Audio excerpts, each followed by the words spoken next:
Okay, so what would a Year 12 student coming into an English classroom at Impington International College expect? English at a Year 12 level is very different from your GCSEs. It's really conversational. Your ideas really matter to the course and to the text that you're looking at, whether it's like literary text or non-literary text. And also, I think having such an international cohort really helps because it means that you get perspectives from people of different cultures, and if you're actually studying a text of that culture, you get a more kind of real perspective rather than just reading the text and kind of assuming, things. So I think having such an international cohort really helps with the course, makes it really interesting. Oh, so there are people from different countries in the lessons. Yeah, you have quite a lot of native speakers who kind of blend in with the British kids, and I think it's really lovely because you don't always think about other people's perspectives, and then suddenly they kind of raise their hand and make a point, and you're like, never thought of that, that's really interesting, and it just helps to kind of open your mind as well. So are you saying that some of the people in the English classes don't speak English as their first language? No, all the international students have a very high level of English, and a lot of them that choose language, I think we do B. You do A. We do A. So language A, they have a high enough English level that they do that, and then the international students that don't feel as comfortable doing the course in English will do it in language B, which is their own respective language. Okay, so with English A we offer two courses, English Literature and English Language and Literature. Could you explain what the difference between those two courses are? Yeah, I mean the difference is in the name actually. It's super simple. English Literature course, we study only literary texts, so your novels, your long books, your poems and your short stories, and you do the whole range of that. While in the English Literature and Language course, you not only do these texts, but slightly fewer.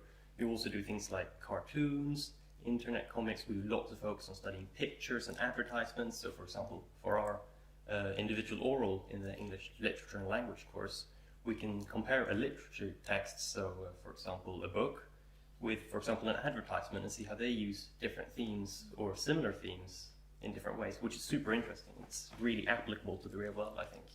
Okay, so why does it feel more applicable to the real world to you? Yeah, so I think obviously if you want to go into literature, then that's the natural course to take, but the language course offers something for those who maybe don't want to sit and read books all the time and highlight, long words and Google Muppets, for those that maybe want to understand why advertisement works a certain way and why you're convinced by internet comics and you want to see how pictures break down, which is super interesting to your everyday life. You see it in the newspaper, you see it on billboards, you see it on TV. Okay, so the language aspect focuses on texts that are more, perhaps more throwaway, but also more accessible. Yeah, I mean, it does both actually really well, and it has a balance. So you do a bit of this and a bit of that throughout the 2 years, and they work together super well. Okay, so you spoke about an oral assessment, so I'm going to ask Kelda about how the course is assessed. So you've got coursework in a higher level essay if you do either of the Englishes at higher. For standards, as well as highers, you also have written work and you have an individual oral. So in the language and literature oral, you compare one of the texts you've read with a non-literary body of work, and then you link that to a global issue. So you're looking at the global aspect as well, which is really interesting, and you get a lot of freedom in choosing what you want to do there. So instead of just sitting in an exam and writing an essay, you also have the coursework aspect to it. Okay, so can you explain, so in the oral exam you're looking at two different texts and you're looking at how they present a global issue. Can you explain to me what a global issue is? So a global issue is something that's transnational and it affects lots of different countries, and that can be things like mental health, or like you can look at the environmental impact, and there's 5 themes that's like to do with like different cultures, and you can choose one of them and then you can fit almost any global issue into at least one of them themes. So what, sorry to interrupt, so what are you doing for your individual oral at the moment? I'm thinking of doing animal welfare, comparing it to one of George Orwell's essays in which he talks about shooting an elephant, and so I'll choose a body of work. It could be like an animal welfare poster or campaign or something. So you've got to choose a whole body of work. You only focus on one, but you've got to link it to the rest of it, and then you can compare it to how the attitudes are presented in his essays.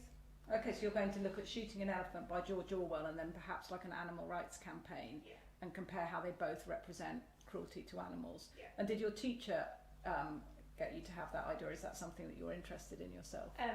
I'm interested in myself, but my teacher has supplied lots of resources to help choose a body of work if you're unsure. Okay, and are you doing higher or standard level? Standard level. So it's who's doing high level? So you mentioned the high level essay as another piece of coursework that you're assessed with. So what is the high level essay? So the higher level essay is a 2,000 word essay, and it's 1,200 to 1,500. That's even better. Yeah. So it's actually a really short essay, and you kind of pick a topic, and it can be based on any kind of piece of work. I'm doing it on poetry, a poem named Thetis by Caroline Duffy. And with that, you kind of explore an issue within it, and you get to choose it. And I'm kind of doing like the representation of women in power. And you kind of like analyze the piece of work that you're looking at, and then have a look at your theme again. And it's quite short, so you don't actually have a lot of words. You'd think that 1,200 words is enough, but it's not really. Yeah. So you're doing a kind of inquiry into a text that you've chosen from the course. Yeah. Okay. And then we have, you mentioned 2 exams at the end. Yep. Okay.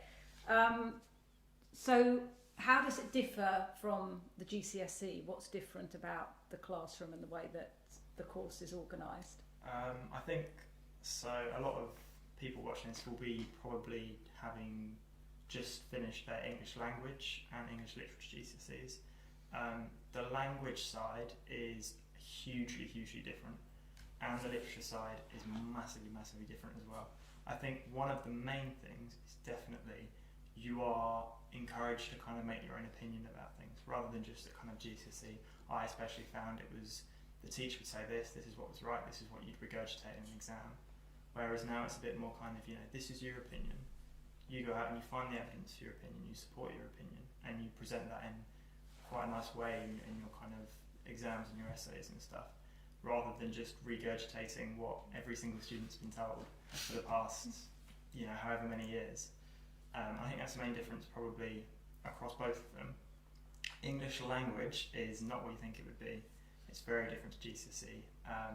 For one, we study, as Rasmus has said, we study kind of pictures and cartoons and stuff, and that's really cool because it's not like your dense kind of paragraph or essay or story you'd read through. It's kind of a completely new form of media that you'll kind of get to grips with. Okay. And I think the thing I love the most about studying cartoons and pictures is you realise they're just as deep and can analyse it just as much as you can with the poems, which I think is something you don't realise when you sort of just flick through the newspaper. And the discussions we have in the lessons, you can see how people read things differently, and that's something that's really come from the IB. When I was at GCSE, I didn't really join in English much, and I didn't feel good at it, whereas now I actually really confident with my English and I join in a lot of the discussions. Yeah, I think that's the thing with the course. You get to make it your own, whether it's through picking what you want to do for your coursework or even just how you wish to interpret text. There's no right or wrong answer, but you really see it as different from GCSE, whereas with GCSE your teacher would just say, this is it, and you'd be like, okay, that's good for me. But with this, you have to kind of make that opinion. I think that just makes it really special. Yeah, I think linking on to that as well, like particularly in the literature course, which I do, sometimes we'll just be spending a whole lesson on like a theme, and we haven't maybe even focused that much on the book, but we've just been exploring people's opinions and ideas about that theme and like what this links to, and then maybe a little discussion about the book, or like what do you feel this character is shown about that, and just having kind of that conversation and letting it go wherever it wants to go and not having to stick to a kind of certain structure. So I think that's really nice. Yeah, and it feels in today's world where we're exposed to so much visual and all the kind of fake news and in the media, to actually be able, you sort of have to be open-minded when you approach a text, and hopefully it feeds back into that. So the question that everyone always asks actually when they come on open evenings is, which texts do we study? So can you give us a rundown? Of course. So we do some global texts. We don't just kind of do ones that have been written by a British author. So we have done Orwell, we have done Plath, we have done A Streetcar Named Desire, Purple Hibiscus, which I thought was really interesting as well. Angela Carter, who kind of explores feminism in a way that I've never seen before, and I found that interesting. But yeah, I think we've discovered and looked at so many. We've recently just done Antigone.